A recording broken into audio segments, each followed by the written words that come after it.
Welcome. Tonight we're stepping into a medieval nightmare more chilling than any dragon. Imagine a plague that didn't kill you fast, but slowly, inexorably stripping away your identity, your dignity, and your very place in society, leaving you utterly alone. This is the real, unsettling story of leprosy, the fear, the isolation, and the profound psychological torment of those condemned as living dead. This isn't a cozy bedtime story. It's a stark look at the pervasive dread and the ritualistic funerals for the living that consumed entire lives. So, before you get comfortable, truly appreciate your modern life, your access to medicine, your freedom from stigma, and the simple comfort of human touch without fear. If this unsettling truth resonates, like and subscribe. Let me know where you're tuning in from. Now, dim the lights. Let's ease into a journey into medieval suffering and isolation. The year is 1250, the heart of the High Middle Ages. You are a peasant, perhaps a farmer, or a craftsman in a bustling town. Your life is hard, dictated by the seasons, the church, and the local morgue, but it is familiar, predictable. You have your family, your community, your place in the world. But then, a whisper begins, a whisper that starts subtly, almost imperceptibly on your skin. A small, pale patch, perhaps on your arm or your leg.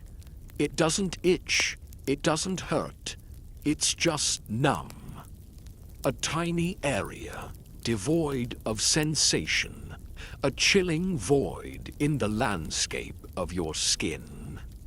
This is the first whisper, the fateful mark, and it is the beginning of the end of your life as you know it. At first, you might dismiss it, a minor skin ailment, perhaps from a scratch or the sun. You try to ignore it, to cover it with your coarse wool tunic. But then, other signs begin to emerge, subtle at first, then increasingly undeniable. A thickening of the skin on your earlobe, a slight redness around your nose, a persistent dryness in your eyes that makes them water constantly, perhaps a tingling sensation in your fingers and toes, followed by a growing numbness, a loss of dexterity that makes simple tasks like holding a tool or threading a needle increasingly difficult. The insidious Mycobacterium leprae, the slow-growing bacterium, has begun its quiet, devastating work, targeting the nerves, the skin, and the mucous membranes. It is a slow, relentless invasion, a silent siege on your very being. The psychological impact of these early symptoms is immense. You live in a world steeped in superstition and religious fervor. Disease is often seen as a punishment from God, a sign of sin. So as these strange, unsettling marks appear on your body, a gnawing fear begins to root in your soul. You try to hide them, to deny what your instincts are screaming. You secretly inspect your body in the dim light of your hut, tracing the numb patches, the reddened skin, hoping against hope that it's something else, anything else. You avoid looking too closely at your reflection in a bucket of water, terrified of what you might see. The fear of recognition, of the dreaded word being whispered, becomes a constant, suffocating companion. You start to pull away from your family, from your friends, afraid to expose them, afraid of their judgment, afraid of the inevitable. The whispers in the village begin. Perhaps someone else has noticed the subtle changes in your appearance, the way you favor one foot, the slight thickening of your brow, or perhaps a neighbor, seeing your growing isolation, starts to suspect. The word leper is rarely spoken aloud, but its shadow looms large. It is a word that carries with it not just the horror of a physical ailment, but the crushing weight of social condemnation, a sentence of living death. The medieval mind, grappling with incomprehensible diseases, often attributed leprosy to divine displeasure, to moral failings, or even to a curse. This added another layer of psychological torment. Not only are you sick, but you are also, seemingly, cursed by God, an outcast in the eyes of both man and divine. The dawning horror for the individual is absolute. Your identity, once rooted in your family, your craft, your community, begins to unravel. You are no longer just a farmer or a weaver. You are becoming that, the unclean, the untouchable. The fear of the disease itself is profound, but the fear of what it means for your place in the world, for your very humanity, is even greater. You know the fate that awaits those with the telltale signs.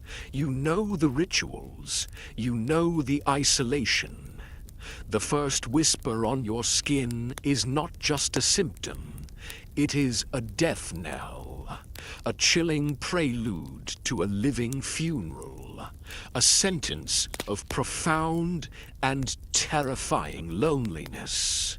Your world, once familiar and comforting, is slowly, inexorably transforming into a nightmare, and you are trapped within its chilling embrace. You felt the insidious creep of the disease, the numb patches, the thickening skin, the growing fear. You've tried to hide it, to deny it, to pray it away. But in the medieval world, such a profound and visible affliction could not remain a secret forever. The time for denial is over. Now comes the grim diagnosis, a process that was less about medical confirmation and more about social excommunication. This was the moment your life, as you knew it, truly ended, culminating in a devastating ritual, a living funeral. The process of diagnosis was rarely scientific. It was often initiated by community suspicion. Perhaps a priest, noticing your altered appearance, or a concerned neighbor observing your increasing clumsiness or the telltale numbness, would raise the alarm. You would be brought before a council, often composed of local priests, village elders, and perhaps a barber surgeon, if one was available.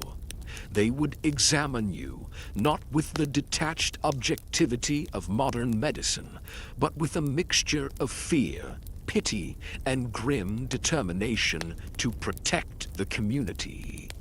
They would look for the classic signs, the telltale skin lesions, the loss of eyebrows, the thickening of facial features, the telltale numbness to pain or heat.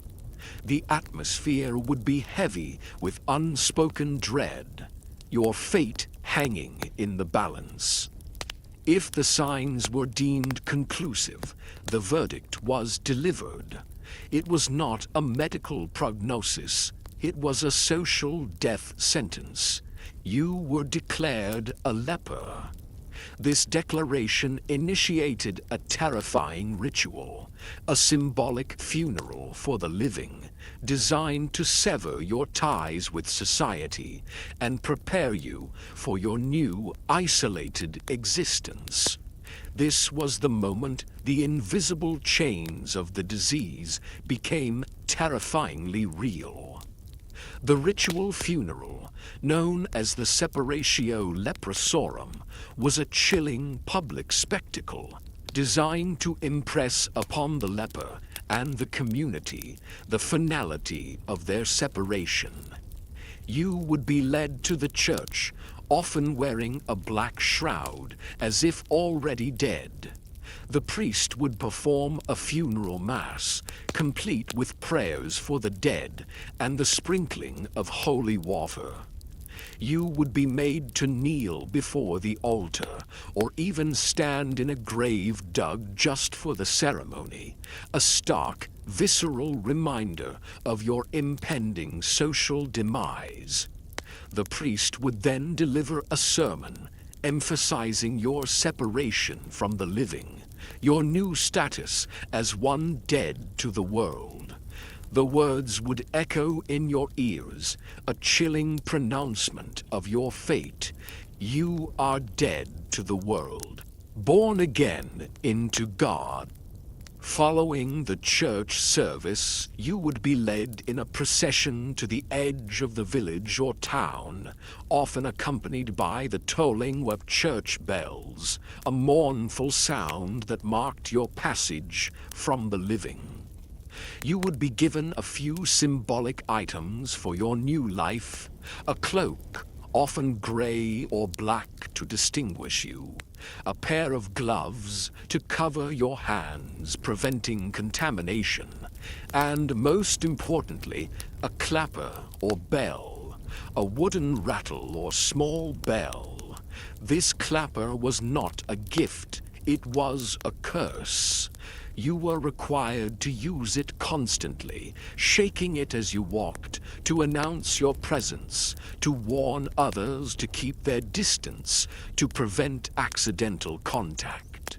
It was a constant, auditory reminder of your uncleanliness, a perpetual mark of your isolation. At the boundary of the community, the priest would deliver the final crushing pronouncements. You would be forbidden from entering churches, markets, mills, or any public gathering. You are forbidden to touch anything or anyone. You are forbidden to eat or drink with the healthy. You are forbidden to marry or have sexual relations. You were, in essence, stripped of all rights, all social connections, all human dignity. Your family, weeping, would be forced to watch as you were symbolically cut off from them, their grief a silent testament to the brutal necessity of the act. The psychological impact of this ritual funeral was devastating.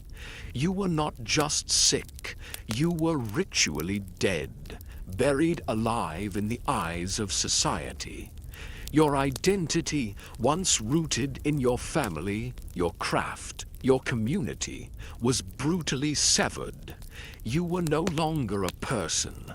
You were a leper, an embodiment of disease and divine wrath. The clapper, once a simple object, became a symbol of your eternal shame, a constant, audible reminder of your isolation, a sound that would echo in your own ears, reinforcing your outcast status. The grief of your family, the fear in their eyes, the finality of the priest's words, these would be seared into your memory, a permanent scar on your soul. You were now truly alone, condemned to a life of profound and terrifying loneliness. You've endured the grim diagnosis, the shattering ritual of your living funeral, and the crushing weight of social excommunication. Now, with the mournful clang of your clapper as your only companion, you begin your solitary journey to the leprosarium, the final destination for those deemed unclean. Forget any notion of a gentle transition or compassionate care. This was an exile, a banishment to the fringes of society, and the leprosarium, while a refuge of sorts, was also a prison, a permanent monument to your isolation. The journey itself was often a solitary and terrifying ordeal. You would walk, perhaps for days or weeks, along dusty roads, keeping to the verges, clapper rattling, warning healthy travelers to avert their gaze and give you wide berth. The fear in their eyes, the hurried crossing of themselves, the quick retreat, these were constant reminders of your new status, your utter untouchability. You would sleep in ditches or makeshift shelters, shunned by inns and villages, relying on the meager charity of food left on a stone or a small coin dropped from a distance. The physical toll of the journey, exacerbated by your already weakening body and the early symptoms of the disease, would be immense. But the psychological toll of profound loneliness, of being utterly alone in a world that feared you, was even greater. Every step was a step further away from the life you knew, a deeper descent into isolation. Finally, you would see it, the leprosarium, often situated far from towns and cities, on isolated plains, in remote forests, or even on small islands. These were the designated places of exile. They varied greatly in size and organization, from small rudimentary collections of huts to more organized fortified complexes, sometimes resembling small monasteries or hospitals. But whatever their form, they shared a common purpose: to contain and separate the diseased, to protect the healthy. The gates, often heavy and barred, would swing open to admit you, and then clang shut, sealing you off from the world you once knew, a final, definitive act of separation. Life within the leprosarium was a paradoxical existence. On one hand, it offered a degree of safety from the immediate fear and persecution of the outside world. Here you were among others like yourself, others who bore the same marks, who understood the same suffering. There was a grim camaraderie, a shared fate that could foster a unique form of community. You were no longer an anomaly, a terrifying spectacle, but one among many. This could offer a psychological balm, a sense of belonging after profound isolation.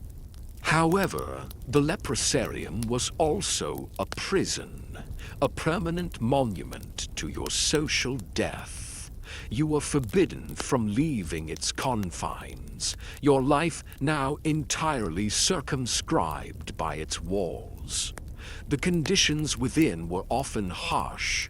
Resources were usually meager, dependent on charity from the outside world or the productivity of the lepers themselves, who might cultivate small gardens or perform crafts.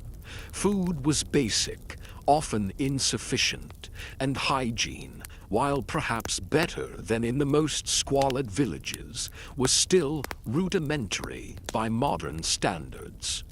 Disease, beyond leprosy itself, was rampant, as other illnesses swept through the weakened, confined population. The psychological impact of perpetual confinement and the loss of all agency was profound. You had no control over your movements, your future, or even your daily routine, which was often dictated by the leprosarium's rules. The outside world became a distant memory, a fading dream. The sounds were those of fellow sufferers, coughs, groans, the shuffling footsteps of the disfigured, the quiet despair of those who had lost all hope. The smells were those of illness, disinfectant if available, and the pervasive odor of decaying flesh, a constant reminder of the disease that consumed you. This was your new reality, a life lived among the living dead, a permanent exile, a slow, agonizing wait for the ultimate release. The leprosarium was not just a place of refuge. It was a final, chilling testament to the medieval world's fear of the unseen and its brutal methods of dealing with the incomprehensible.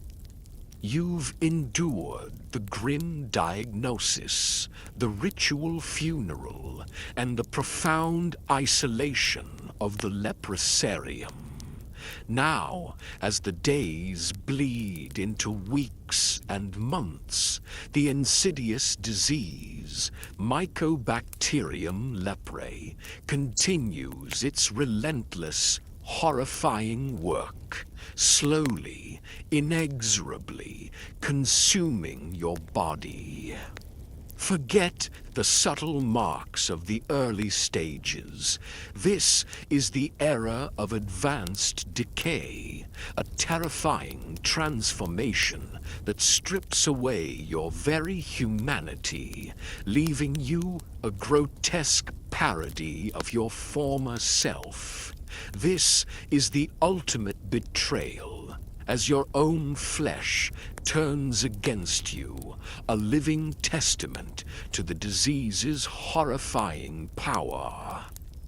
The bacterium primarily targets the nerves, the skin, and the mucous membranes, but its effects are far-reaching and devastating. The initial numbness, once a subtle warning, now spreads, consuming entire limbs. Your hands, once capable of delicate work or wielding a tool, become numb, useless claws. The nerves are destroyed, leading to a loss of sensation that, paradoxically, is one of the disease's cruelest aspects. You no longer feel pain, heat, or cold in the affected areas. This means you might unknowingly injure yourself. A burn from a cooking fire, a cut from a sharp object, a splinter in your foot, and the wound, left untended due to lack of sensation, will fester, become infected, and slowly consume the flesh and bone. This is how fingers and toes are lost, not through direct attack by the bacterium, but through repeated, unnoticed injury and subsequent infection. The bones themselves might be reabsorbed by the body, causing digits to shorten and disappear, leaving stumps. The skin, once smooth and familiar, becomes a landscape of horror. Lesions, nodules, and ulcers erupt across your face and body. The skin thickens, particularly on the face, creating deep furrows and folds, giving you a leonine appearance, a grotesque mask that makes you unrecognizable even to yourself. Your eyebrows and eyelashes might fall out, leaving your eyes staring, unblinking, devoid of expression. The nose might collapse, its cartilage destroyed, leaving a flattened, disfigured face. The ears might swell and thicken, becoming bulbous and misshapen. Your voice might become hoarse, a muffled croak as the disease affects your vocal cords. The eyes are particularly vulnerable. The loss of sensation in the eyelids means you might not blink properly, leading to chronic dryness, irritation, and eventually blindness. The disease can also directly affect the eyes, causing inflammation and damage. Imagine living in perpetual twilight, your vision slowly fading, adding another layer of sensory deprivation to your already isolated existence. The world becomes a blur, then darkness, trapping you further within yourself. The psychological impact of this physical decay is profound. You witness your own body betraying you, slowly, inexorably, transforming into something monstrous. The reflection you see in a pool of water is no longer your own face, but a stranger's, a terrifying mask of disfigurement. The loss of sensation, while preventing pain, also severs your connection to the world, making you feel detached, alien in your own skin. The constant stench of festering wounds, the visible decay of your limbs, the knowledge that you are rotting alive. This is a constant, visceral torment that no amount of prayer or resignation can fully alleviate. You are a living testament to the disease's horrifying power, a walking, breathing reminder of what happens when the body turns against itself.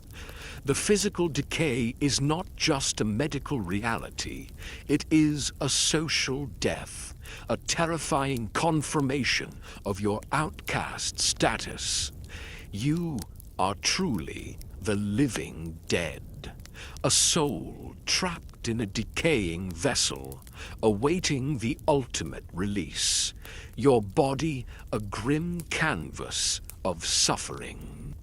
You've endured the physical decay, the relentless march of disfigurement, and the chilling reality of your body's betrayal.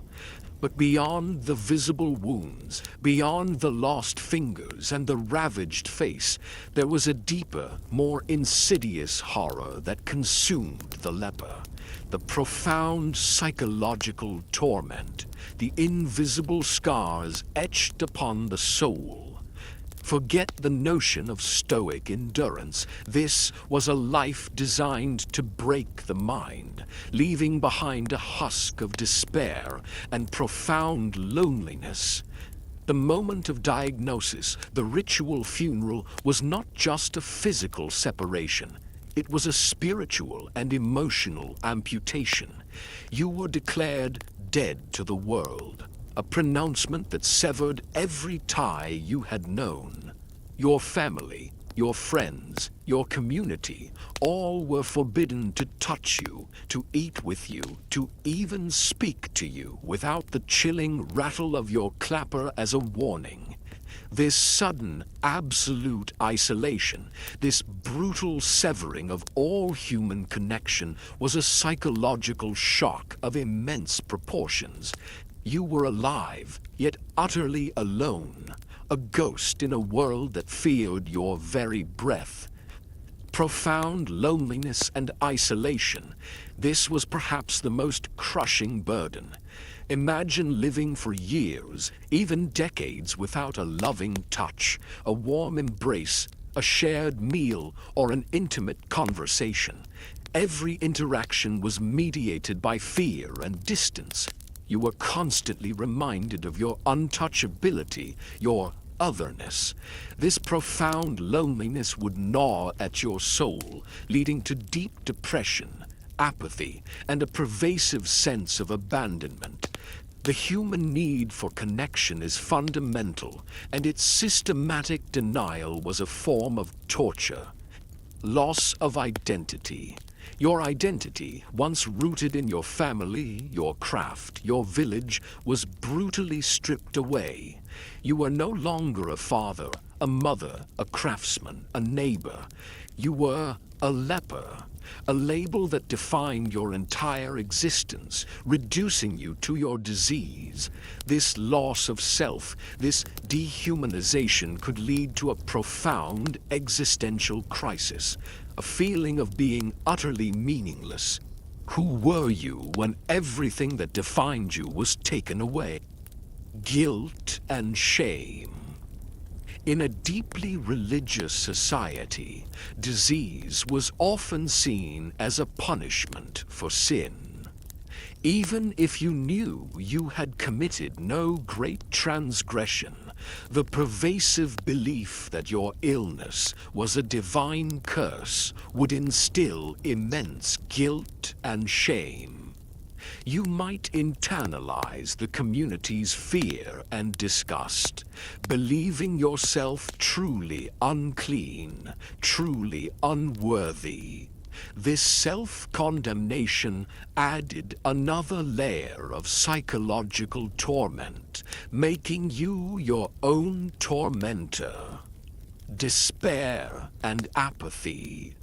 The relentless physical suffering, combined with the profound psychological isolation, often led to overwhelming despair. Hope, a fragile flame, would slowly extinguish. Many would succumb to apathy, a state of emotional numbness where nothing mattered anymore. Why fight? Why hope when your fate was sealed? When every day was a repetition of suffering and isolation? This apathy was a form of psychological death, even before the body gave out. The fear of contamination, internalized. You were constantly warned to avoid contact, to use your clapper, to keep your distance. Over time, this external fear would become internalized. You might begin to fear yourself, to see yourself as a source of contamination, to believe the societal narrative of your own uncleanness. This self-loathing added another layer to the psychological prison. The weight of the clapper. The clapper, a seemingly simple wooden rattle, became a constant auditory symbol of your shame and isolation. Its rattle announced your presence, but it also screamed your untouchability. It was a perpetual reminder, not just to others, but to yourself, of your outcast status. A sound that would echo in your own ears, reinforcing your profound loneliness. The leper's existence was a slow, agonizing psychological death, even more brutal than the physical decay. The scars on the soul, invisible to the eye, were often deeper and more enduring than the visible lesions on the skin. You were a living ghost, a soul trapped in a decaying vessel, utterly alone in a world that feared your very breath, condemned to a life of profound and terrifying loneliness, awaiting the ultimate release, a grim testament to the medieval world's brutal response to the incomprehensible. You've endured the grim diagnosis, the shattering ritual of your living funeral, and the crushing weight of social excommunication. You felt the insidious gnawing of profound loneliness. Now, with the mournful clang of your clapper as your only companion, you begin your solitary journey to the leprosarium, the final destination for those deemed unclean. Forget any notion of a gentle transition or compassionate care. This was an exile, a banishment to the fringes of society. And the leprosarium, while offering a paradoxical refuge, was also a prison, a permanent monument to your isolation, a place where the living dead gathered. The journey itself was often a solitary and terrifying ordeal, a pilgrimage of despair. You would walk, perhaps for days or weeks, along dusty, forgotten roads, keeping to the verges, clapper rattling, a constant mournful sound, warning healthy travelers to avert their gaze and give you wide berth. The fear in their eyes, the hurried crossing of themselves, the quick retreat, these were constant chilling reminders of your new status, your utter untouchability, your profound otherness. You would sleep in ditches or makeshift shelters by the roadside, shunned by inns and villages, relying on the meager charity of food left on a stone, or a small coin dropped from a distance, a dehumanizing act of sustenance. The physical toll of the journey, exacerbated by your already weakening body and the early painful symptoms of the disease, would be immense. But the psychological toll of profound loneliness, of being utterly alone in a world that feared you, was even greater, a constant gnawing ache in your soul. Every step was a step further away from the life you knew, a deeper descent into isolation, a journey into the void. Finally, you would see it, the leprosarium. Often situated far from towns and cities, on isolated plains, in remote forests, or even on small islands. These were the designated places of exile, places of forgotten souls.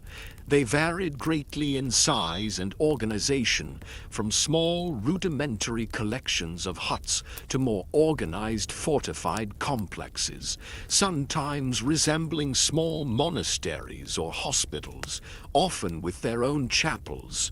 But whatever their form, they shared a common purpose: to contain and separate the diseased, to protect the healthy, to keep the unclean away from the clean.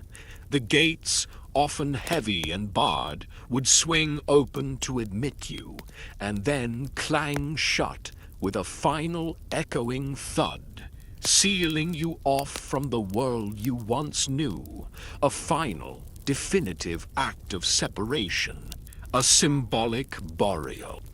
Life within the leprosarium was a paradoxical existence, a strange blend of shared suffering and enforced isolation. On one hand, it offered a degree of safety from the immediate fear and persecution of the outside world. Here you were among others like yourself, others who bore the same marks, who understood the same suffering, who spoke the same silent language of pain. There was a grim camaraderie, a shared fate that could foster a unique form of community, a bond born of shared adversity. You were no longer an anomaly, a terrifying spectacle, but one among many, a member of a new, albeit tragic, society. This could offer a psychological balm, a sense of belonging after profound isolation, a glimmer of human connection. However, the leprosarium was also a prison, a permanent monument to your social death. You were forbidden from leaving its confines, your life now entirely circumscribed by its walls, your world reduced to the confines of the colony. The conditions within were often harsh. Resources were usually meager, dependent on charity from the outside world, or the productivity of the lepers themselves, who might cultivate small gardens, raise animals, or perform crafts, their labor often exploited. Food was basic, often insufficient, and hygiene, while perhaps better than in the most squalid villages, was still rudimentary by modern standards, leading to continued outbreaks of other diseases. Disease beyond leprosy itself was rampant, as other illnesses swept through the weakened, confined population, turning the leprosarium into a breeding ground for death. The psychological impact of perpetual confinement and the loss of all agency was profound.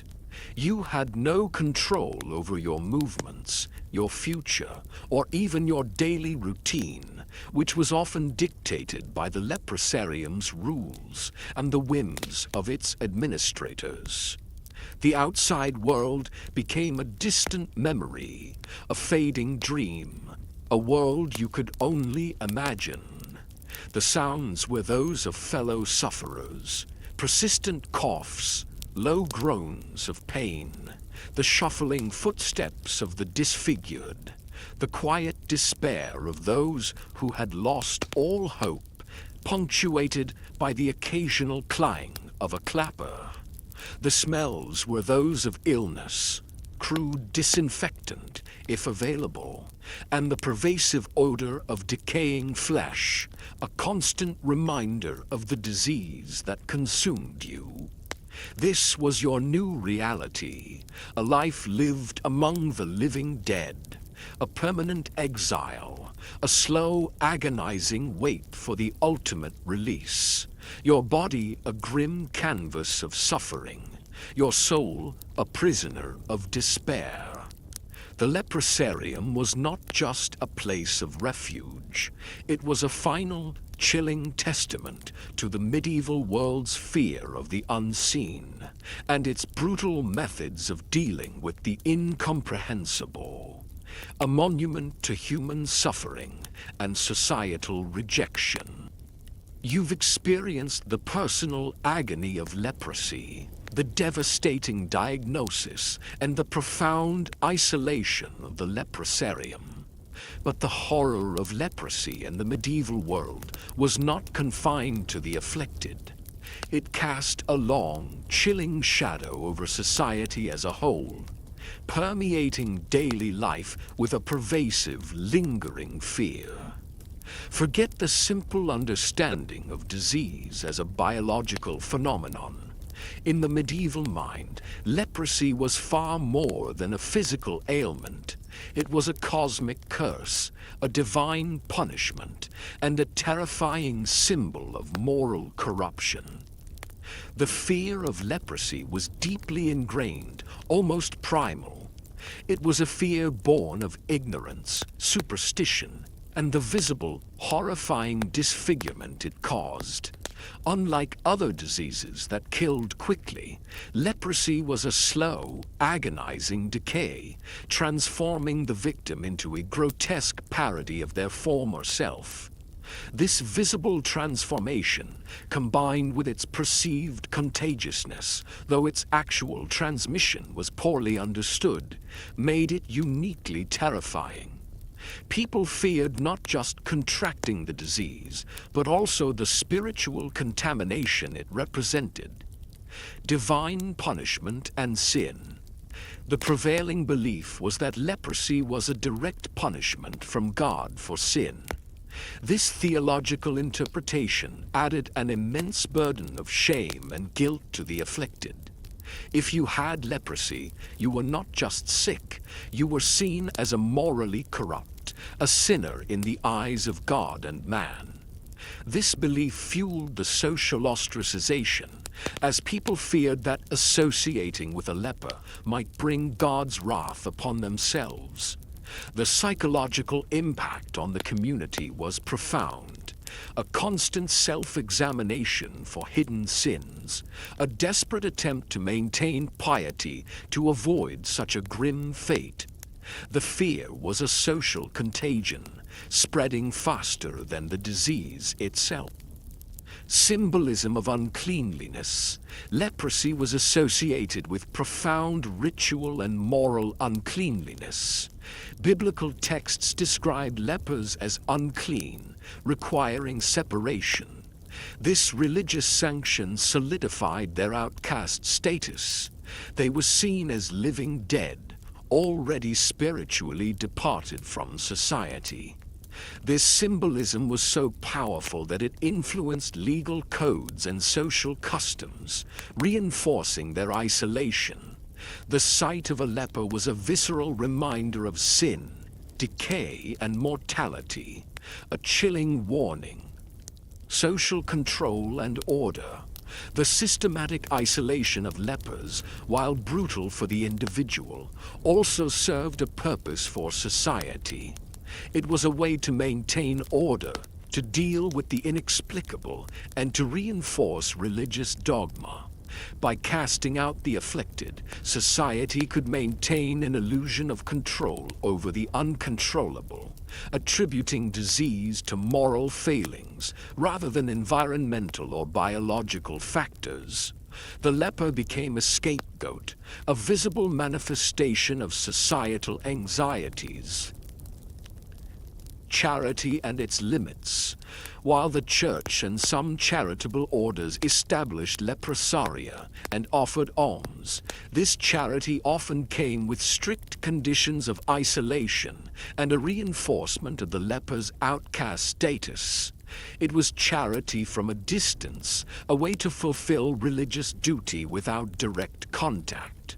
The compassion was often tempered by overwhelming fear and a desire for separation. The lingering fear of leprosy permeated medieval society, shaping its customs, its laws, and its collective psyche. It was a fear that bred cruelty, isolation, and a profound sense of helplessness in the face of an incomprehensible disease. The leper, a living testament to this fear, became a silent, haunting presence on the fringes of civilization, a constant reminder of humanity's vulnerability and its brutal response to the unknown. The psychological toll on society was a pervasive anxiety, a constant vigilance against the unseen, a fear that lingered long after the leper had passed from view. You've witnessed the pervasive fear of leprosy, both for the afflicted and for society at large. Now let's delve into the attempts to understand and treat this horrifying disease. Forget modern medical science, antibiotics, and sterile environments. In the medieval world, medicine was a strange, unsettling blend of ancient theories, rudimentary observation, deep-seated superstitions, and often outright misunderstanding. The hand that sought to heal was often guided by unseen forces, and its interventions were frequently ineffective or even harmful. Ancient and medieval medical understanding of leprosy was profoundly limited.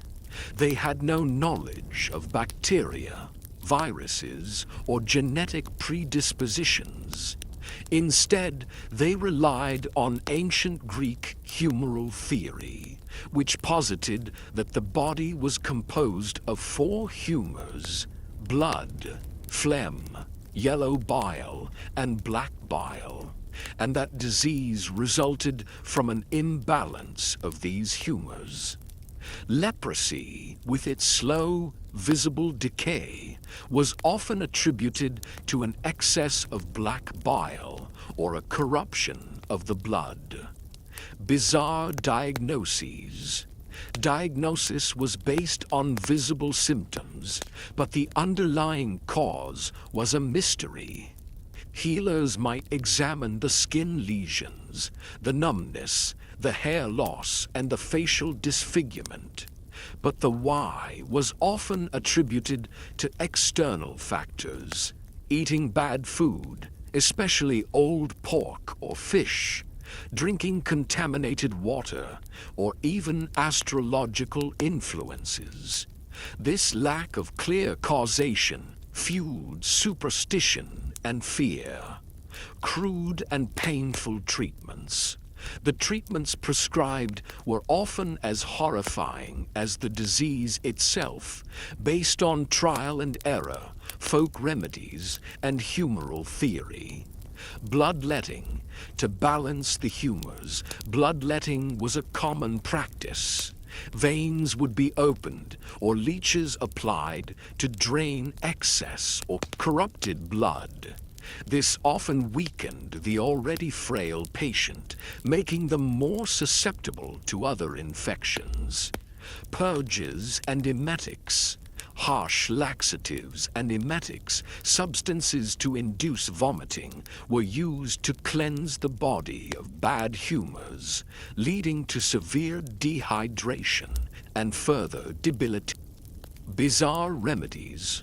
Pharmacopoeia included concoctions of animal dung, lizard's blood, ground-up insects, viper's flesh, or even human brains mixed with honey or wine.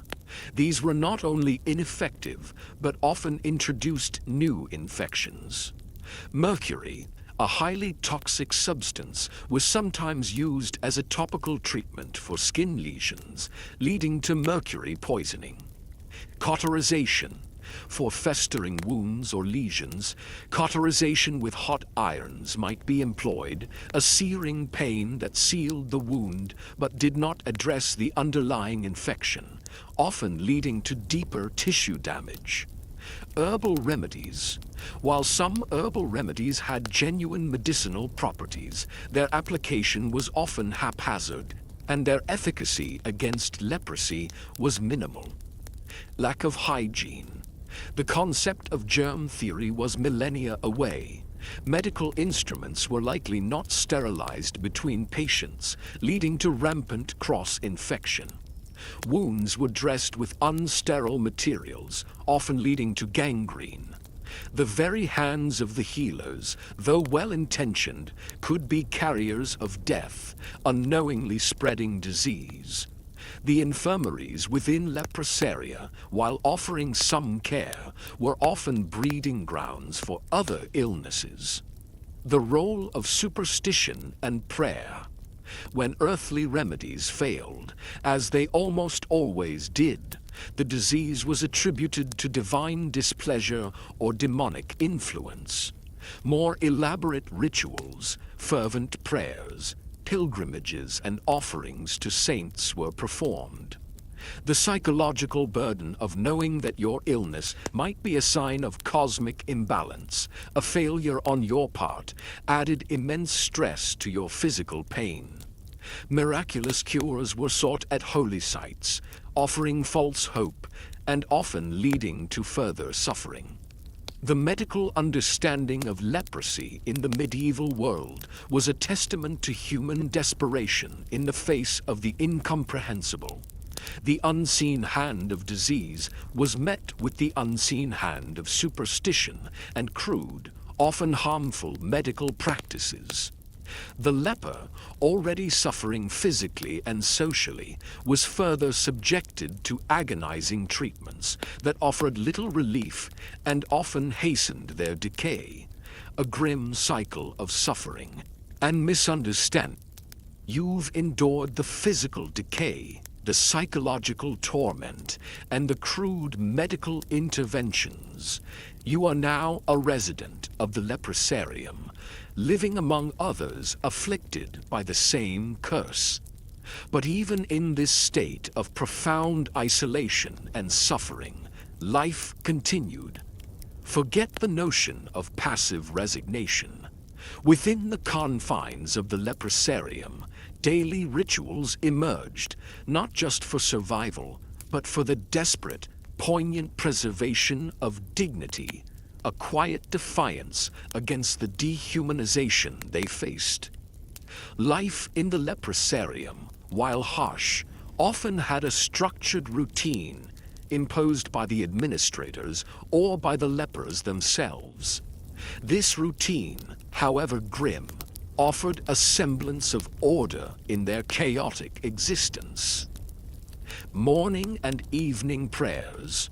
Many leprosaria were run by religious orders or had chaplains assigned to them. Daily prayers were often compulsory, marking the rhythm of the day. For some, these prayers were a source of profound solace, a direct connection to God in a world that had abandoned them. For others, it was a ritual of resignation, a desperate plea for mercy or a swift end. The communal chanting, the shared moments of devotion, could foster a sense of spiritual community amidst their physical isolation. Basic labor and self-sufficiency. Lepers were often expected to contribute to the upkeep of the leprosarium.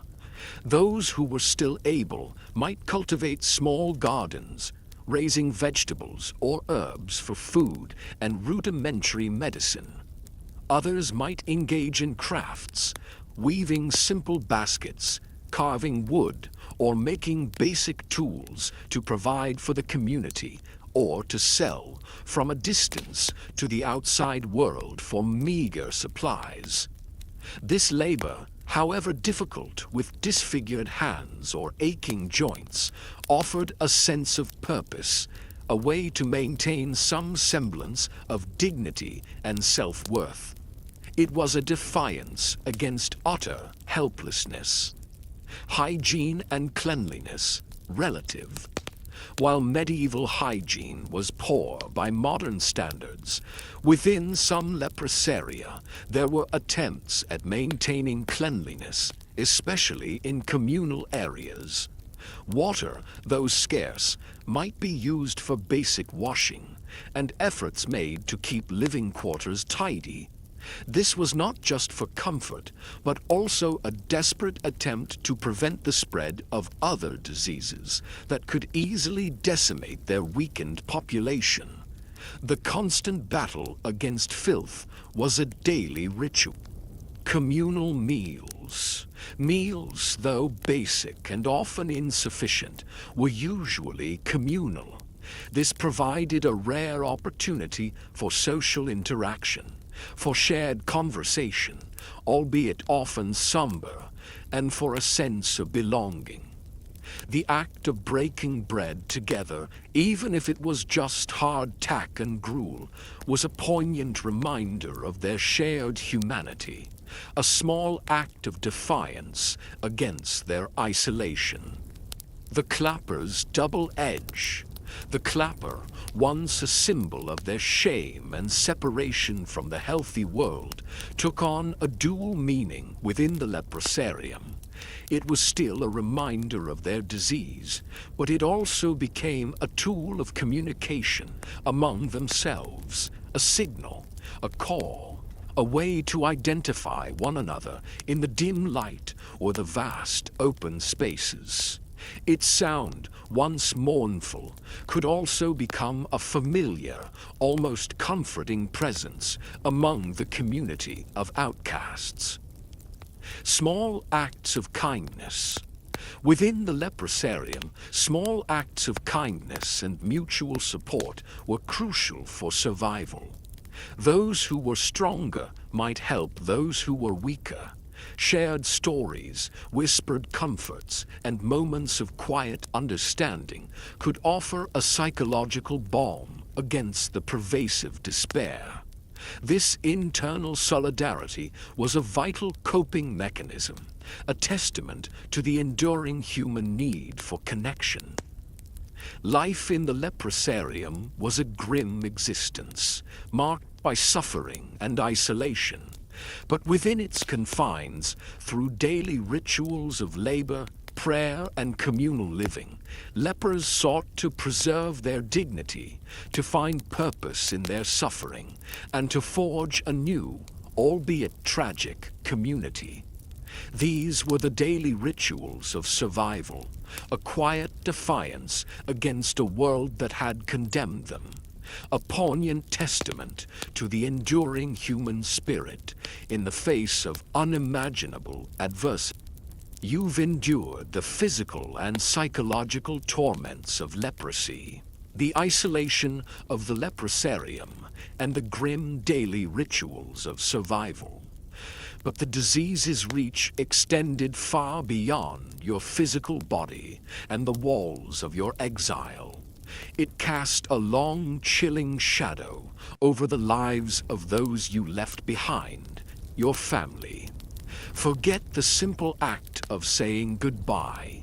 For a leper, separation from family was a brutal, often permanent amputation, leaving behind a haunting echo in the lives of those who remained. The moment you were declared a leper, you were ritually dead to your family. This was not just a legal or social pronouncement, it was a profound emotional severing. Your spouse was free to remarry. Your children were, in many ways, orphaned, even if you were still alive. The grief of your family, witnessing your living funeral, was immense, a silent testament to the brutal necessity of the act. They mourned you as if you had truly died, for in their world you had. Forbidden visits and distant love. Contact with your family was strictly forbidden, or at best severely restricted. If a family member dared to visit the leprosarium, it would be from a distance, across a barrier, their faces masked by fear and sorrow. No physical touch, no warm embrace, no shared meal. Conversations would be strained, mediated by the clatter of your clapper, a constant reminder of the chasm between you. The love that once bound you was now a distant, aching memory, a ghost of what was. The psychological torment of seeing your loved ones, so close yet so utterly untouchable, must have been excruciating, a perpetual longing. The stigma on the family. The stigma of leprosy extended beyond the afflicted individual. Your family, even if healthy, might face social ostracization, suspicion, and fear. Neighbors might avoid them, potential marriage partners might be deterred, and their economic prospects might suffer. They lived under the shadow of your disease, a constant reminder of the curse that had befallen their lineage. This added another layer of psychological burden to their grief, forcing them to navigate a world that now viewed them with suspicion. The gradual erasure from memory. As years passed and your physical appearance changed beyond recognition, your memory in the outside world would slowly fade. Stories of your past life would become whispers, then legends, then forgotten. Your name might be avoided in conversation. For all intents and purposes, you ceased to exist in the collective memory of the healthy world. This gradual erasure, this silent oblivion, was a cruel psychological fate, a second death for the leper. The children's burden. For your children, the impact was profound. They grew up without a parent, haunted by the memory of your living funeral and the terrifying image of your disfigured face. They might carry the stigma of your disease into their own lives, facing prejudice and suspicion. The psychological scars of witnessing such a brutal separation, of growing up with a dead parent, would shape their identities and their understanding of the world. The echoes of the past, the memories of family and community, became a haunting presence for the leper, a constant reminder of what was lost. The leprosarium was not just a physical prison, It was also a prison of memory, where the past slowly faded, leaving behind only the stark reality of isolation.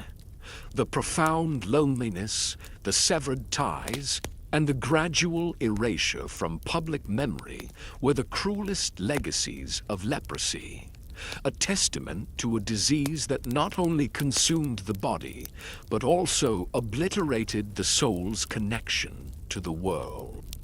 You've endured the physical decay, the psychological torment, the harsh realities of the leprosarium, and the heartbreaking severance from your family. Now, as the years stretch into an agonizing continuum, a new psychological battle emerges: the long wait. This was a life defined by a fragile, often false hope for a cure, punctuated by crushing despair and ultimate resignation to an inevitable fate. Forget the modern understanding of chronic illness management. In the medieval world, a cure for leprosy was almost mythical, often attributed to divine intervention or miraculous events. This belief, however, offered a sliver of hope, a desperate flicker in the overwhelming darkness of their existence. Miraculous cures and false hope. Tales of miraculous cures at holy sites or through the intercession of saints would circulate within the leprosarium. Pilgrimages, often arduous and dangerous, would be undertaken by those who still had the strength, a desperate gamble for a divine intervention. These stories, while offering hope, often led to crushing disappointment when the miracle did not materialize, deepening their despair. The psychological cycle of hope and despair was relentless. The search for remedies. Beyond the miraculous, lepers and their caregivers might experiment with various herbs, exotic concoctions, painful treatments, all in the desperate hope of finding relief or a cure. These efforts were often futile, leading to further suffering and a reinforcement of their helplessness. The constant search, however, offered a sense of agency, a reason to keep fighting. The psychological toll of waiting. The long wait for a cure that never came, for a release that only death could bring, was a profound psychological torment. Days blurred into weeks, weeks into months, months into years, each one a repetition of suffering and isolation. This endless waiting bred a deep sense of apathy and resignation. Why strive? Why hope, when the outcome was always the same? Resignation and acceptance. For many, the long wait eventually led to a grim resignation, a quiet acceptance of their fate. They ceased to hope for a cure, and focused instead on the small comforts of daily life within the leprosarium, finding solace in routine, in shared suffering, and in their faith. This acceptance, while seemingly a form of defeat, was also a psychological coping mechanism, a way to find peace in an unchangeable reality. The desire for death, for others, the despair was too great. The desire for death as the ultimate release from suffering became a constant companion. They might pray for a swift end, or simply waste away, their will to live extinguished by the relentless torment. The leprosarium, for them, was a waiting room for the grave. The long wait was a psychological crucible, testing the very limits of human endurance. It was a life defined by the absence of a future, by a present consumed by suffering, and by a past that slowly faded into memory. The leper, trapped in this cycle of hope and despair, lived a life of quiet agony, awaiting the ultimate release, a grim testament to the medieval world's brutal response to the incomprehensible. You've lived the life of a leper, from the first whisper of the mark to the profound isolation of the leprosarium, from the physical decay to the psychological torment of a living funeral. You've witnessed the brutal medical interventions, the desperate search for a cure, and the long wait for an inevitable end. But even after the last leper succumbed, the legacy of leprosy, rooted in fear and misunderstanding, continued to cast a long, chilling shadow over society. Forget the simple narratives of disease and recovery.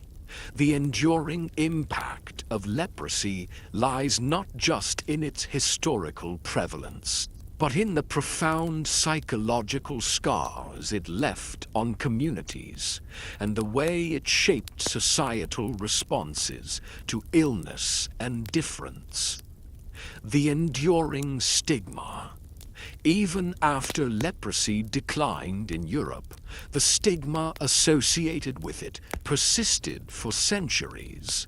The word leper became a metaphor for outcast, for someone shunned and undesirable.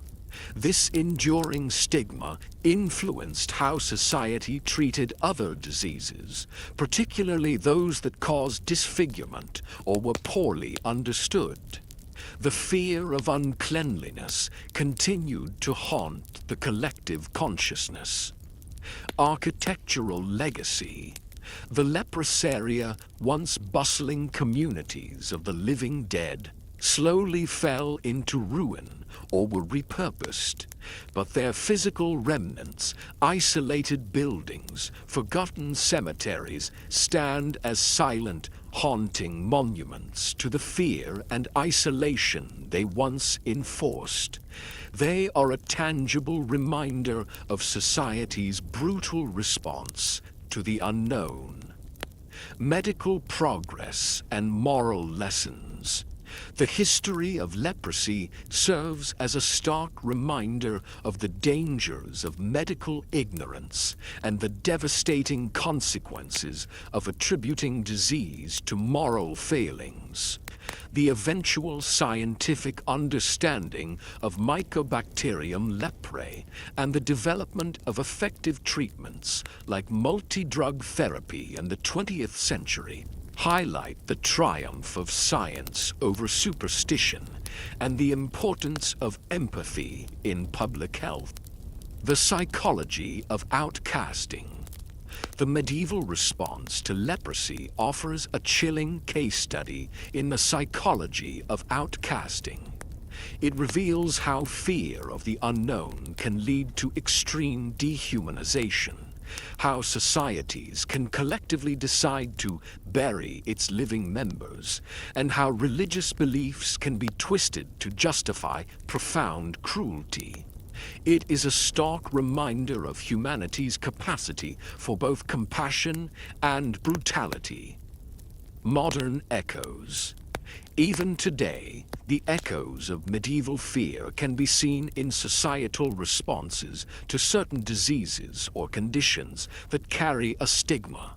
The fear of contagion, the desire for isolation, and the judgment of the afflicted.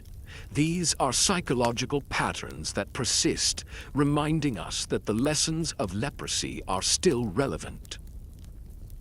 The legacy of leprosy is a profound paradox. It is a story of immense suffering and societal cruelty, a testament to the brutal realities of medieval life. But it is also a story of human resilience, of the desperate search for dignity, and of the enduring need for connection, even in the face of profound isolation. The leper, a living ghost of the past, continues to haunt our collective memory, a chilling reminder that the true cost of disease is not just physical, but profoundly psychological, leaving invisible scars that endure for centuries. So tonight, as you drift off to sleep, perhaps you'll ponder the true meaning of cleanliness, the fragility of acceptance, and the enduring legacy of fear that lingered long after the last leper passed from view.